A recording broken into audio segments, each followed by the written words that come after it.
सुबह के ठीक 6 बजे अलार्म बजा, नींद खुली और सबसे पहले कैमरा उठाया। भाई, दिन की शुरुआत व्लॉग से ही होनी चाहिए ना। फिर जल्दी जल्दी तैयार हुआ क्योंकि कॉलेज जाना था।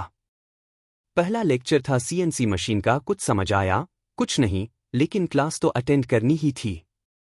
इसके बाद पूरा दिन एकदम मज़ेदार हो गया। अगला लेक्चर था बॉम्ब बेसिक्स ऑफ मैकेट्रॉनिक्स, जहां बस प्रैक्टिकल लिखना था, लेकिन मैं तो सीधा कैनेडियन डॉलर लैब में एंट्री मार चुका था। कंप्यूटर एडेड ड्राफ्टिंग, थोड़ा टेक्निकल वर्क किया और फिर घर वापसी। घर आते ही लंबा ब्रेक लिया, यानी सीधा सो गया। फिर शाम होते ही चाय की तलब लगी और चाय बिना तो दिन अधूरा है। फिर सोचा क्यों ना एक लंबी ड्राइव पर निकला जाए। ठंडी हवा, म्यूजिक और खाली सड़कें परफेक्ट मूड बना दिया। घर आते ही एडिटिंग मोड ऑन कर दिया, क्योंकि व्लॉग बनाना आधा काम है, लेकिन असली मेहनत एडिटिंग में लगती है। अब तुम्हारी बारी। अगर ये व्लॉग इंस्टाग्राम पर देख रहे हो तो फॉलो करना मत भूलना।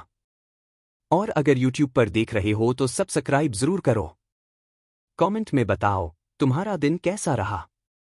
चलो मिलते हैं अगले व्लॉग में, तब तक के लिए हसल हार्ड, स्टे मोटिवेटेड।